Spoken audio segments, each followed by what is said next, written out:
안녕하세요. 백년선나라 대표 박정재입니다. 대치동 부동산 마트 이우정입니다. 예, 압구정 소나무 부동산 이주용입니다. 자, 선거죠? 예, 사전 투표하시고 오늘 서울시장 내일이 선거 날이고 오늘 근데 이 영상을 보실 때쯤이면 선거 네가 하면 되겠네. 네가 하면 되겠네. 해봐. 자, 다시 전부터 백년선나라부터 하자. 인사부터 하시죠 그러면. 안녕하세요. 백년선나라 대표 박정재입니다. 대치동 부동산 마트 이우정입니다. 압구정 소나무 부동산 이주용입니다. 예, 안녕하세요. 네, 오늘 4월 6일 서울시 선거가 아니죠. 오늘 4월 6일 내일 서울시를 포함한 보궐선거가 있는 날인데요. 좀 이상하네요. 하세요 그냥. 안 되겠어. 아니야, 해봐. 한 번 더 해봐. 예, 오늘 4월 6일 보궐선거 하루 전인데요. 서울시장 선거에서 오세훈 시장이 우선 시장이라고 하면 또 안 되지. 오세훈 후보라고요. 이게 선거법 위반이야? 어렵지? 어려워요. 좀 어려워요. 네, 내일이 서울시장 선거인데 오세훈 후보가 유력한 것 같아요. 그래서 오세훈 후보가 서울시장으로 당선되었을 때 그에 따른 부동산 시장의 영향은 어떤 것이 있을까 한번 같이 이야기해 보려고 모였습니다. 우선 오세훈 후보나 박영선 후보나 시장이 된다면 재개발, 재건축 이런 부분들에 대해서 완화하겠다 아니면 뭐 더 집중적으로 밀어주겠다 이런 식의 공통된 의견을 내놓으셨는데 그건 선거를 위한 이야기라고 봐야겠죠? 그 얘기를 빼놓고선 어떻게 부동산 정책을 하기에는 양쪽 당 다 부담스러울 거예요. 두 분 다 시장이 되려고 준비한 지는 오래되지 않았잖아요, 사실. 저는 이 두 후보가 내놓은 부동산 공약이 정말로 그것이 실현 가능한가? 라는 것을 충분히 검증하지 못한 상태에서 내놓은 공약들이 아닌가라고 사실 의심해요. 시간적으로나 그 여러 가지 봤을 때. 생태탕 얘기밖에 없었잖아요. 이번에 그리고 정책이라든지 이런 부분에 대한 것들을 많이 묻혔으니까. 그런데 어쨌든 오세훈 후보가 만약에 우리가 오늘 예측하는 대로 서울시장이 된다면 오세훈 후보를 지지하든 지지하지 않던을 떠나서 가능성이 많은 상황에 대비해서 부동산을 투자를 하거나 또 부동산을 관련돼서 일을 하시는 이런 분들은 어떻게 시장을 이해하고 있어야 될까라는 부분에 대해서 우리 오늘 한번 이야기해 보도록 해요. 예. 일단 오세훈 후보가 음마아파트, 잠실오단지 등등 강남 재건축, 또 서울시 민간 재건축, 재개발을 취임 일주일 안에 풀겠다라고 자극적인 말씀으로 하셨는데 의지가 그렇다는 거겠죠? 일주일 안에 풀 수 있을지는 모르겠지만 무언가 정책이나 뭔가 해놓을 만한 걸 내놓기는 하실 것 같아요. 근데 그렇다고 공약이 다 이루어지진 않으니까 네. 어디까지나 공약인 거고 본인이 풀겠다는 의지가 확고하다는 것을 보여주는 게 더 중요할 것 같아요. 그런데 뜻을 펼치기에는 상황이 녹록지가 않잖아요. 처한 상황이 시장이 혼자서 서울시장 집무실에 들어가서 맞아야 할 상황이 그럼요. 지금 90%가 넘는 서울시 의회를 네. 어떻게 설득할 것인지도 사실은 이렇게 얘기하면 그렇지만 60%가 되는 서울시 의회를 설득 못 해가지고 무상급식 가지고 그만두셨었는데 90%가 넘는 사람들은 이런 얘기하면 네, 그런데 90%를 어떻게 설득할 수 있냐? 네, 60%도 설득. 그 당시에는 60% 정도였었거든요. 그때보다 훨씬 더 성숙해 계실 테니까 그 부분 한번 그래도 믿어봐야죠. 이게 좀 그러나? 아니야. 잘 하실 것 같아요. 안 그래도 그것 때문에 사전 투표가 사실은 송파구가 가장 높게 나왔더라고요. 그래서 맞아요. 송파구 쪽이 사실은 재건축 이슈들이 꽤 많은 아파트들이 많아서 그런 의미로서의 호재로서 다가오지 않았을까라는 생각으로 좀 받아들이고는 있어요, 저는. 그렇죠? 솔직히 재건축 아파트에 관심이 있거나 아니면 보유하고 있거나 이해관계가 있으신 분들은 무조건 이번에 오세훈 시장을 찍었을 거 아니에요. 자, 그러면 오세훈 시장이 언급했던 단지 그리고 선거를 이틀 3일 앞두고 부지런히 찾아다녔던 곳이 강남구에도 많고 예. 송파구도 있죠. 예. 예, 가서 이분들은 오히려 다른 분들한테 찍으라고 선거운동까지 해주실 분들이 많잖아요. 예, 재건축 이해 관련이 있으신 분들은. 그래서 박영선 후보도 똑같이 재건축에 대해서 완화를 하겠다 이런 사인을 많이 보내고 했는데 이것도 의지라고 봐야 되는 거겠죠. 그런 상황 속에서 이미 선거 전에도 음마 아파트에는 오세훈 효과가 있었다고 하는데 사실입니까? 지난주 월요일이죠. 그때부터 거의 오세훈 후보가 확정적인 것 같은 분위기가 많이 여론조사에서 나왔어요. 그러고 나니까 매물들이 싹 다 줄어들고 그 이후에 굉장히 바빴어요. 손님들도 굉장히 많은 문의가 왔었어요. 평소보다. 예. 건지 음마 아파트가 진행이 될 것 같은 분위기로 이렇게 많이 최고 수혜를 얻는 아파트. 혹시 많지 않았던 매물이 더 줄었나요? 네. 있던 매물들도 뭐 선거 이후에 보겠다는 분도 계시고요. 금액을 좀 올리시는 분들도 계시고, 그리고 예. 오시는 분들은 예, 찾는 문의 전화들도 굉장히 많아졌고요.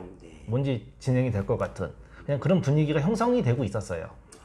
강남에서는 이미 2주일 전부터 오세훈 시장이 되겠다라고 생각해서 어떻게 반응해야 되는가 이런 것들에 대해서 미리 예측하고 움직이시는 분들이 계셨던 것 같습니다. 네, 좀 계셨던 것 같아요.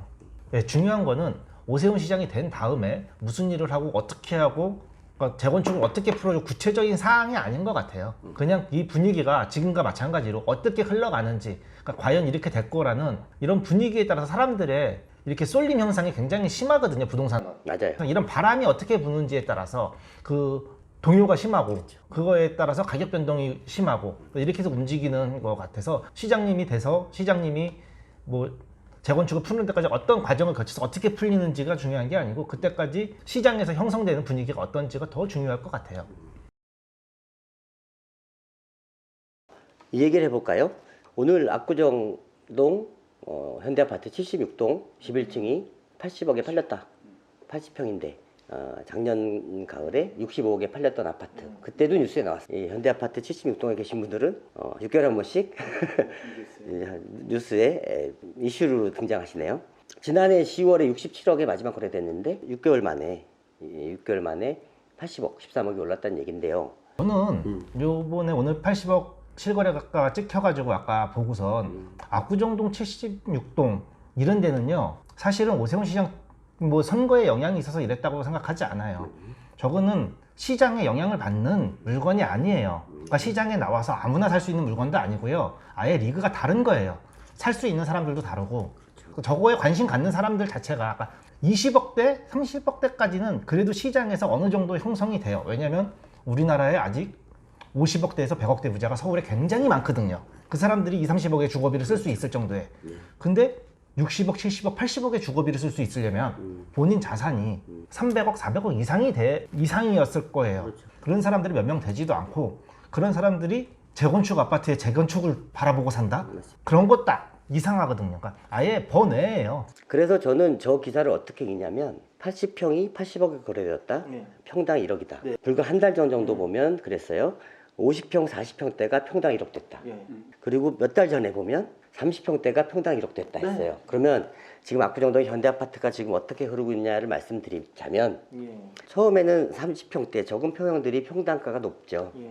그래서 30평대가 평당 1억을 찍고 예. 조금 지나서 계속 이제 조합 설립 인가를 통해서 계속 분위기가 떠오고 거기다 서울시장 효과도 있고 많이 거래되지 않지만 이 거래되는 것들이 40평, 50평대가 평당 1억을 찍었고 50평대가 평당 1억 찍을 때 80평짜리는 평당 9천이나 8,500이라고 봤거든요. 근데 이제는 그 80평이어도 평당 1억을 보는 상황이 되었구나. 압구정동 현대아파트의 재건축은 땅값이 1억이 아니라 맞아요. 그 낡은 재건축해야 되는 아파트의 그 평 한 평이 1억이 되는 상황이 되었구나. 여기까지 지금 와 있구나라고 저는 그렇게 이해합니다. 압구정동 아파트가 평당 1억인 게 전혀 이상하지가 않잖아요. 그렇죠. 음마아파트 34평도 언제든지 34억 평당 1억이 더 갈 수 있는 거잖아요. 할 수도 있죠. 레드펠도 비슷한 지금 레드패가 그 정도 금액대를 형성하고 있고요. 신축 아파트가. 아파트니까. 네, 저는 압구정동이 평당 1억 그 이상의 가치가 있다고 생각해요. 근데 이 기사에서 더 놀라운 건 이거 같아요. 80평 80억인데 근데 이 썰의 의하면이라고 이제 누가 했지만 계약, 거래, 잔금을 당일 일시불로 처리했다는. 네, 왜냐면 이건 참고적으로 말씀드리자면 압구정동 구현대, 신현대 2구역, 3구역은 3월 10일 전후해서 예. 조합 설립 인가 신청이 들어갔습니다. 그 얘기는 뭐냐면 한 달 후인 4월 10일 전후 내지는 4월 20일, 4월 30일 정도가 됐을 때는 특별한 사유가 없는 한 조합 설립 인가가 나온다는 얘기죠. 예. 더는 조합원 지위 양도를 할 수 없잖아요. 특별한 또 이 예외 조항을 뺐을 때. 그렇기 때문에 지금 이미 계약을 하셨던 분들도 그 전에 잔금을 치르셔야만 해요. 그래서 앞으로 조합 설립 인가가 나올 때까지는 당일날 등기치는 이런 케이스들이 벌어지는 거죠. 전혀 이상할 게 없는 게요. 어차피 임대차 끼고 거래하는 거잖아요. 그럼 본인이 입주할 것도 아니고 돈 있으면 바로 그냥 날짜 이상 날짜 맞추면 전혀 안 이상해요. 네, 75억을 75억을 한 번에 전혀 안 이상한 게 저도 이상한 것 같아요. 그 이유는 80억짜리를 하루 만에 냈는데 이게 지금 월세가 5억에 500만 원짜리로 예. 들어가 있는데 75억을 한 번에 넣을 수 있는 그러면 은행에 가서 넣어야 되는데 6시 전에 했겠죠 그러면? 예, 했겠죠. 당일날 통장에 있었겠죠. 은행에서 왔겠죠. 리그가 다른 것 같아요. 물론 저렇게 정도는 아니지만 저 음마 아파트가 20억 정도 할 때요. 일시불로 사는 사람 봤거든요. 거래를 했어요. 그러니까 사실은 이제 계약하기로 해서 만났는데 중도금 잔금 날짜인데 뭐 해외 출장 가야 된다, 뭐 해야 된다, 뭐 날짜가 안 맞았어요. 그랬더니 그럼 지금 법무사 부르고 바로 1시간 저기 동사무소 가서 인감 떼오라고 그러고서 잔금 하죠. 그러고서 하시더라고요 그 자리에서. 클래스가 다릅니다. 저 계약에서 중요한 건 평당 1억을 찍었다는 게 아니라 보증금 5억을 제외한 75억을 당일 계약, 잔금, 등기 접수까지 시켰다는 게 역시 플렉스한 것 같습니다. 압구정동에 76동을 76동은 다른 동이잖아요. 압구정에서도 압구정동 현대 아파트 안에서도 그러니까 76동을 갖다가 75억, 80억짜리를 매입하는 사람이 저 사람 통장에는 지금 저 사람은 어떤 데 살고 있을까요? 그러니까 별로 궁금해하고 싶지 않아요. 훨씬 그런 데 살고 있을 거고 그 이상의 돈이 있는 분이에요. 아니 은평구에서는 상상할 수 없는 그런 은평구에서는 상상이 잘 안 돼서 네. 예, 오늘 이야기가 약간 너무 위화감이 어쨌든 이런 상황이 벌어져 있지만 조합 설립인가가 4월 중순, 4월 말에 나고 났을 때는 또 약간의 뭐 좀 조정기가 있을지는 모르고 지금은 마지막으로 조합 설립인가를 앞두고 현대아파트가 마지막 불꽃을 태우고 있구나. 당분간 일정 기간 동안에 이렇게 보면 어떨까 싶어요. 80억이라고 그래가지고 대단한 것 같지만 평당 1억이라고 보면 평균인 거거든요. 강남에 웬만한 그러니까 좀 괜찮은 아파트, 괜찮은 입지 아파트에 예, 평당 1억짜리가 거래가 됐다라고 생각하시는 게 맞아요. 사실 그렇죠. 대신 이제 평당 1억인 것은 신축 또 준신축의 아파트지만 이것은 헐고 다시 공사비가 투입되어야 되는 아파트가 그 평당 건평당 1억이라는 게 그 차이는 있겠죠. 그리고 이제 압구정 얘기해서 조금 다른 얘기로 좀 얘기를 해보면 사실은 은평구는 되게 조용하거든요. 은평구가 되게 조용한데 이게 오세훈 시장이 된다고 해서 강남의 재건축과 송파의 재건축들이 막 들썩들썩 거릴 적에 은평구는 잠잠한 이러한 상황이 펼쳐지고 있어서 저는 이렇게 서울에서도 굉장히 냉탕과 온탕을 왔다 갔다 할 수 있겠구나라는 생각이 요즘에 좀 들고 있고요.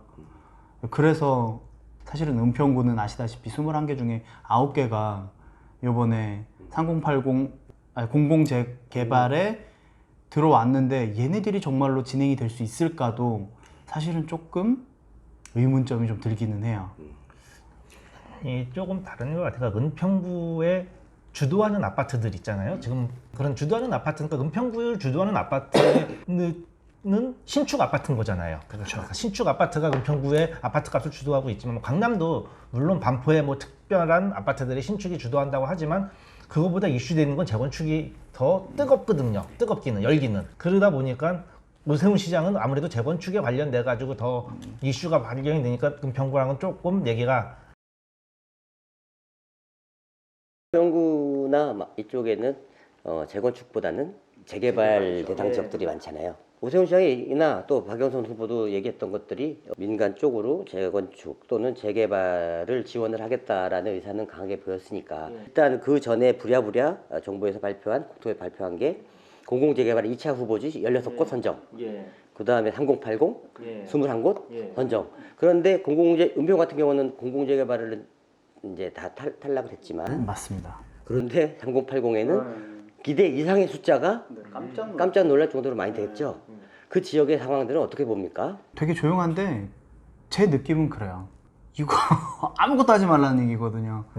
아무것도 하지 말라는 얘기인데 글쎄요. 저는 이게 된 게 어떤 분들에게는 되게 좋다라고 느껴지겠지만 저 같은 투자자라고 할 수 있는 사람들에게는 그닥 좋아 보이지는 않아요. 왜냐하면 사고팔고가 가능하고 그렇죠. 이게 들어가서 수익이라는 것을 봐야 되는 시점이라면 그런 것들이 전혀 없기 때문에 아마 반대하는 입장들도 많을 거고, 그래서 동의를 제대로 받을 수 있을지 좀 의문이 들고요. 그런데 여기에 더해서 오세훈 시장이 지금 이 대책에 힘을 실어줄지가 더 큰 의문이기도 해요. 토지 거래 허가 되고 나면 볼만할 거예요. 그 부분에 대해서 제가 정리를 한번 말씀해 드리면, 공공재개발하고 공공주도 복합사업이 있지 않습니까? 그런데 월요일에 발표됐던 건 공공재개발 2차 후보지고, 그 다음에 공공주도 복합사업은 수요일날 발표했단 말이에요. 이틀 후에. 그리고 그 다음에 2사 대책에 영향을 받는 것은 수요일날 발표한 3080이잖아요. 그 은평구에 대거가 됐던. 그리고 월요일날 발표됐던 공공재개발은 월요일날 밤 10시에 발표했어요.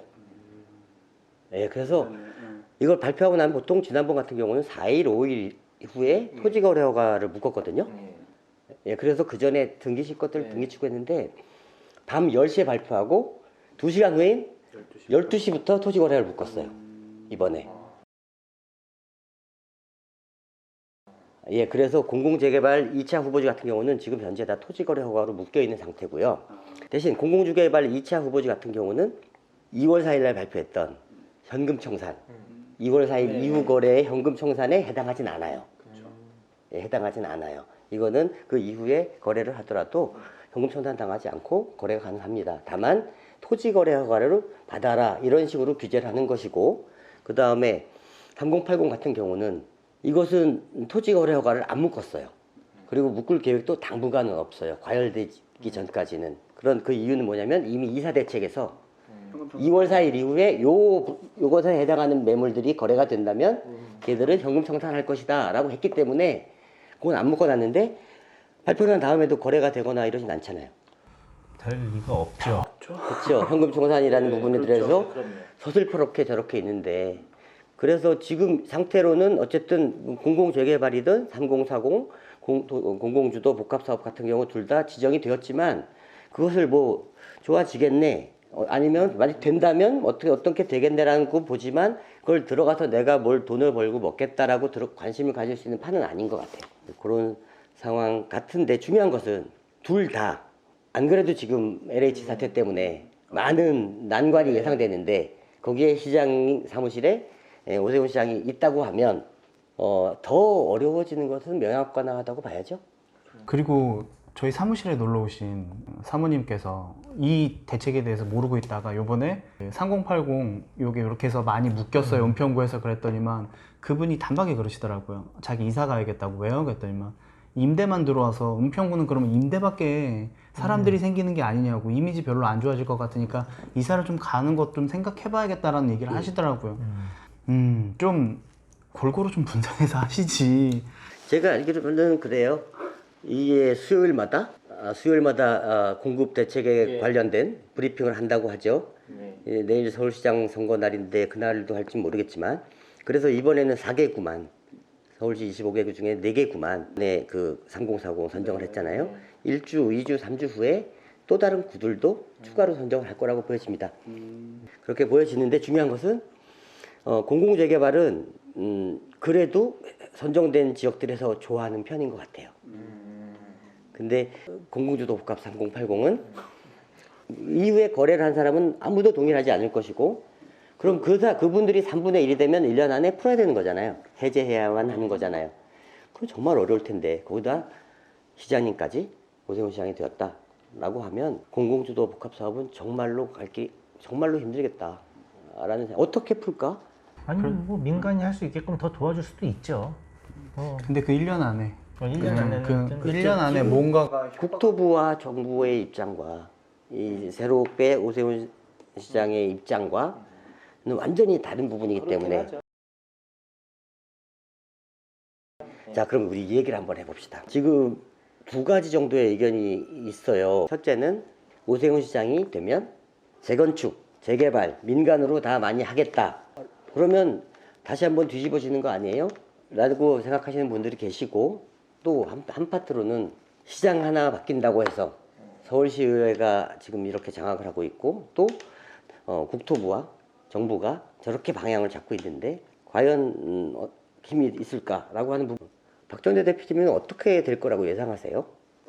제가 보기에 뭐 오세훈 씨가 되면 아무래도 교착 상태에 빠지지 않을까 싶습니다. 방향이 두 개가 다르고 도장을 찍어주는 사람은 오세훈 시장이기 때문에 아무것도 못하는, 오세훈 시장이 하고 싶은 것도 시의회에서 아무것도 안 받아들여질 거고, 정부에서 하는 안도 오세훈 시장님서 도장을 찍어주지 않을 거기 때문에 아무래도 아무것도 진척되지 않은 그런 상황이 1년 내내 이루어지지 않을까. 시의회가 바뀌고 대선도 가는 그 상황까지. 어떻게 보십니까?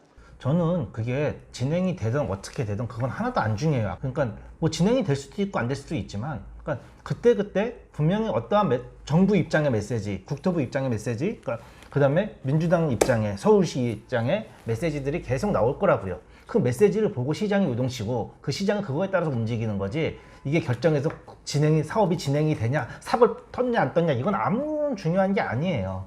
시장은 변화는 있을 거예요. 완전히 더 얼어붙든지, 더 이상 이제 정부의 입김이 더 세지면, 아니면 오세훈 시장이 뭐 새로운 바람을 일으켜가지고 더 활성되든지, 그거는 아직은 어떻게 뭐 예측하지는 못하겠지만, 그 시장님이 뭘 할 수 있다 없다, 이거는 아무런 의미가 없는 것 같아요. 예, 뭐 이런 얘기 해도 되는지 모르겠지만 안 하시는 안 게. 할까요? 하세요. 해보세요. 해보세요. 아니, 우리 중학교 때요, 학생회장 선거를 하면은 지금 생각해보면 걔가 공약을 하는데 엄청 황당무계한 공약을 했어요. 뭐 운동장을 동물원으로 한다는 등, 맥도날드를 유치한다는 등, 주 5일제로 뭐 학교 한다는, 그러니까 그게 중학교 학생회장이 할 수 있는 일들이 아니잖아요. 근데 그런 공약을 하고 그런 애가 됐단 말이에요. 그런 애가 마치 내가 이런 얘기를 해가지고, 그러니까 그렇잖아요. 그래, 경험 있으실 거예요. 초등학교, 중학교 때. 아니 그러면 허경영 씨가 돼야 되는 거 아니에요? 이분 아깝게 들으시고 아직 그러니까 중요하지가 않다니까요, 그게. 그분의 시대는 아직 오지 않았다.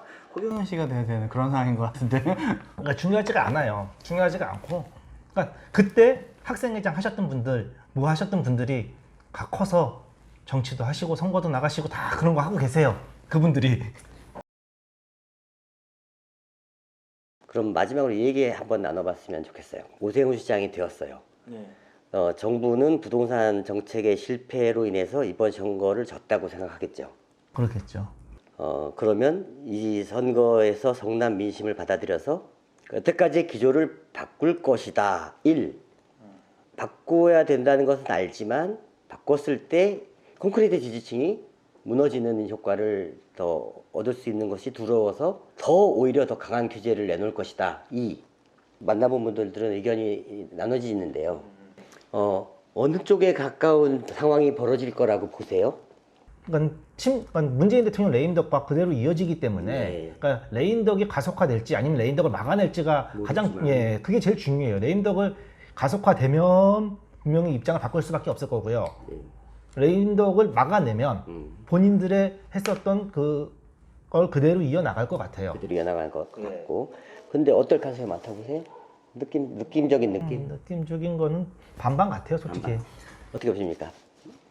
저는 기왕 베린 몸으로 가겠습니다. 끝까지 내 고집과 내 아집대로 가겠다 쪽이 훨씬 더 높아 보여요. 이번에 심판을 받았지만 지금 사실은 이번 서울시장이 만약에 민주당이 참패로 끝났다면 박주민 의원의 내로남불, 김상조 씨의 내로남불로 굉장히 큰 타격을 받은 거예요. 그죠? 그렇죠. LH가 컸고. 그러면은 이 부분에 대해서는 사과할 거고, 이 정책이 잘못되지는 않았어. 이 정책이 잘못되지는 않았고, 임차인들을 위해서 이러한 정책들을 다 펼쳤고, 지금 집값이 잡혀가고 있는 추세이기 때문에 좀 더 강화하겠다라는 스탠스로 갈 가능성이 좀 더 높다고 보여져요. 제 생각도 그래요. 내일 선거가 끝나고 나서 민주당이 지면, 어느 정도 큰 퍼센트로 지면 다음날 아침에 이제 프랭카드가 붙겠죠. 출근하는데 민심을 겸허히 받아들이겠습니다. 한 번 더 기회를 주십시오. 앞으로 더 개선하겠습니다라고 얘기하고 민심을 무겁게 받아들이긴 하지만, 그렇다고 해서 여태까지 왔던 부동산 정책의 규제나 이런 정책의 방향을 턴할 수 있는 입장에 있지 못하다. 왜냐하면 이것을 턴했을 때 예를 들어 일시적으로 그렇게들 부동산 투자하시는 분들이나 원하는 퇴로를 열어달라. 양도세 중과를 일시적으로라도 풀어준다. 나도 부동산 집 사서 집값 오른 거 좀 돈 좀 써보고 싶다. 예, 이런 분들의 입장들 받아들인다면 그래도 지지했던 분들은 한 70%는 더 날아갈 것 같거든요. 그럼 그분들은 1년 후에 대통령 선거 때 다시 절대 민주당을 지지 않을 사람들이 더 늘어나는 거기 때문에 이걸 꺾어낼 가능성은 별로 없지만 물러설 수 있는 입장에 있지 못하다라고 저는 그렇게 봅니다. 그래서 오히려 대선 이전까지 공공을 통해 그동안 왔던 거에 대해서 어떤 거라도 결실을 좋은 결과물을 하나라도 만들어내기 위해서 오히려 더 강하게 안간힘을 쓸 수밖에 없지 않을까 추측만 하는 거예요. 여기서 사견은 그 오세훈 시장이 도장을 찍어줄 거냐는 거죠. 그래서 결과적으로는 오세훈 시장이 원하는 것과 이런 서로 교환하면서 뭐 재건축도 좀 풀어주고 서로가 그러니까 저는 막연하게 그런 생각하죠. 그러면 저쪽에서도 원하는 게 어떤 결과물이고 정부 여당 쪽 국토부에서도 공공으로 해서 성공한 어떤 시범적인 한두 개의 케이스 내놓을 만한 것이 내년 대선 전까지 필요할 거고 또 오세훈 시장께서도 재선을 위해서 재건축이나 오세훈 시장으로서 예전에 이 기조를 깼다고 할 수 있는 뭔가의 하나 업적을 만들어내야 또 재선을 바라볼 수 있는 거니까 그런 것들을 서로 원하는 것들을 서로 조절한다면 하나씩 생길 수도 있겠지만 그러지 못할 가능성도 많죠. 그냥 그렇게만 추측합니다. 자, 마무리하겠습니다. 새로운 서울시장은 뽑힐 것이고 그 새로운 서울시장 밑에서 서울시는 새로운 길을 찾아가겠죠. 그리고 부동산 시장도 어떤 많건 적건 어떤 영향을 받을 것이고 또 정책적으로도 새로운 일들이 벌어질 것 같습니다.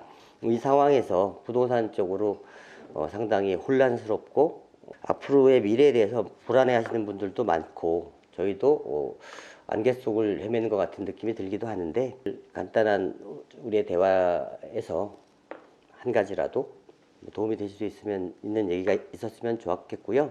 그렇지 않았으면 가볍게 스킵해 주셔도 되겠습니다. 그래도 네. 좋아요와 구독하긴 해야 되는 거 아닌가요? 그 말이 안 나와요 이게. 자 어쨌든 새로운 서울시장께서 서울시에 도움이 되는 그런 시정을 펼쳐주기를 바라는 마음으로 오늘 다 같이 박수 치면서 마치기로 하죠. 다 같이 박수. 고맙습니다. 축하합니다. 축하드려요.